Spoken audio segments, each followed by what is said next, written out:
নমস্কার, বাঙালিয়ানায় আজকের রেসিপি শীতের সবজি দিয়ে খিচুড়ি। তো চলুন কীভাবে করলাম দেখে নিই।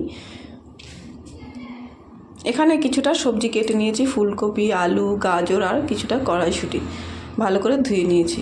একটা কড়াইয়ে সোনা মুগ ডাল, এখানে 300 গ্রাম ডাল আমি ভেজে নেব ভালো করে, আর সুন্দর করে একটু লাল করে ভেজে নেব। আর ভাজার সময় দেখবেন খুব সুন্দর একটা গন্ধ বেরোবে। বাড়ির ছোট বাচ্চাদের আবদারে আজকে খিচুড়িটা রান্না করব। খুব বায়না করছিল কদিন ধরেই শীতের সবজি দিয়ে খিচুড়ি, তো আজকে সেটা করে নিলাম। আমি সসপ্যানেই খিচুড়িটা রান্না করব। গরম জল বসিয়ে দিয়েছি, এর মধ্যে ডালটা দিয়ে নাড়াচাড়া করে ওপর থেকে ফেনাটা কেটে ফেলে দেবো। তো ওপর দিয়ে ফেনাটা ফেলে দিতে হবে। এবার এর মধ্যে বাদবাকি সবজিগুলো অ্যাড করে দেবো। প্রথমে কেটে রাখা আলুটা দিয়ে দেবো, যেহেতু আলুটা সেদ্ধ হতে সময় নেবে। আর গাজরটা দিয়ে দিচ্ছি। এবার কিছুটা পরিমাণ লবণ অ্যাড করে দিয়ে ভালো করে নেড়েচেড়ে সেদ্ধ হতে দেব। আর এইদিকে ফুলকপি আমি ভেজে নেব। লবণ আর হলুদ দিয়ে ফুলকপিটা একটু লাল করে ভেজে নেব। যারা আমাদের চ্যানেলটাকে সাবস্ক্রাইব করেছেন তাদের অসংখ্য ধন্যবাদ। আর যারা নতুন ভিডিও দেখছেন তারা অবশ্যই সাবস্ক্রাইব করবেন। তো ফুলকপি ভাজা হতে হতে এদিকে খিচুড়িটা আমি আবার একটু নেড়ে চেড়ে দেবো। তো ডালটা কিছুটা সেদ্ধ হয়েছে। এবার এর মধ্যে অ্যাড করে দেব গোবিন্দভোগ চাল, 400 গ্রাম মতো আমি দিয়েছি, ভালো করে ধুয়ে এর মধ্যে অ্যাড করে দিলাম। ফুলকপিটাও এদিকে ভাজা হয়ে গেছে, তুলে নেব। ফুলকপিগুলো একটু লাল করেই ভেজেছি। এবার এই ভাজা তেলেই আবার ডুমো করে কেটে রাখা কুমড়ো ভেজে নেব। কুমড়োগুলো একটু বেশি বড় করেই দিতে হবে, নচেত গলে যেতে পারে, তাই কুমড়োগুলো একটু বড় করে কেটে নিয়ে। কুমড়োটা ভাজা হতে থাকুক, এইদিকে আমি খিচুড়িটা আর একটু নেড়ে নিই। এর মধ্যে কড়াইশুঁটিটা অ্যাড করে দিচ্ছি। কুমড়ো ভাজাও হয়ে গেছে, নেড়ে চেড়ে নামিয়ে নেব। শীতকালে এরকম সব রকমের সবজি দিয়ে খিচুড়ি খেতে কিন্তু দারুণ লাগে। আর সব রকমের সবজির মধ্যে ফুলকপি পড়লে তো বেশ ভালোই লাগে খেতে। তো কুমড়ো ভাজা হয়ে গেছে, তুলে নেব।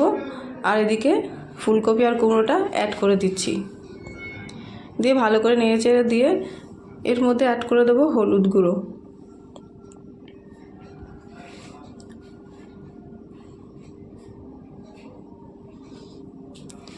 কিছুটা পরিমাণ হলুদ গুঁড়ো দিয়ে নেড়েচেড়ে কালারটা দেখে নেব।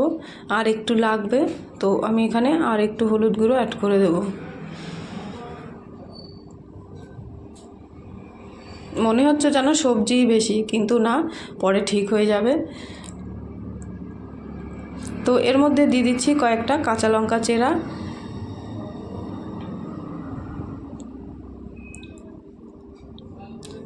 চাল আর ডাল কিন্তু অনেকটাই সেদ্ধ হয়ে গেছে। আমি একটু চেক করে আরও একটু লবণ অ্যাড করে দিলাম।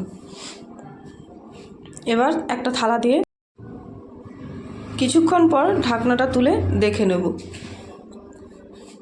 চাল আর ডাল মোটামুটি সেদ্ধ হয়েই গেছে। এবার সবজিটা সেদ্ধ হয়েছে কিনা দেখে নেব। গাজরটা সেদ্ধ হয়ে গেছে, আলুটাও সেদ্ধ হয়ে গেছে। তো এবার ভালো করে নিয়েছে, গ্যাসটাকে অফ করে দেবো। এর মধ্যে অ্যাড করে দিচ্ছি একটু চিনি, যেহেতু বাচ্চারা খাবে তাই ঝাল কম দিয়ে একটু মিষ্টি করব, যাতে ওদের কোনো অসুবিধা না হয় খেতে। তো এদিকে মোটামুটি রেডি। এবার গ্যাস অফ করে দিয়ে একটা থালা দিয়ে ঢেকে দেবো। এদিকে ফোড়নের জন্য একটা কড়াইয়ে তেল দিয়ে দিয়েছি, 2টো শুকনো লঙ্কা, তেজপাতা আর দিয়ে দেবো 5 ফোড়ন। ফোড়নটাকে ভালো করে ভেজে নেব। ভাজার সময় দেখবেন খুব সুন্দর একটা গন্ধ বেরোচ্ছে 5 ফোড়নের। তো এর মধ্যে অ্যাড করে দিলাম 1 চামচ আদা আর একটা টমেটো। ভালো করে টমেটোটা ভেজে নেব।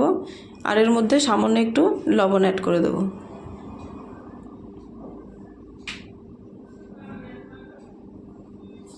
তো লবণ অ্যাড করে দিয়ে ভালো করে টমেটোটা ভেজে নেব, নিয়ে মশলাটাকে মিশিয়ে দেব।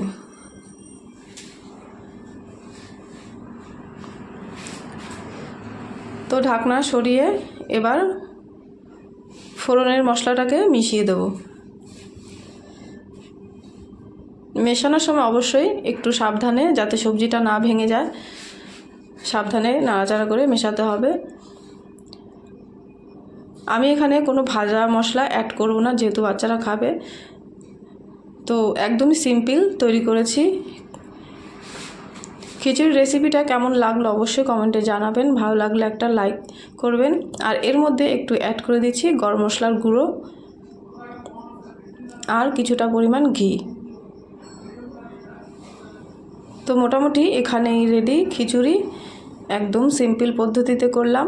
ভালো লাগলে অবশ্যই লাইক করবেন। আর সবাই ভালো থাকবেন, সুস্থ থাকবেন। খিচুড়িটা কিন্তু বেগুন আর পাঁপড় দিয়েই সার্ভ করা হবে।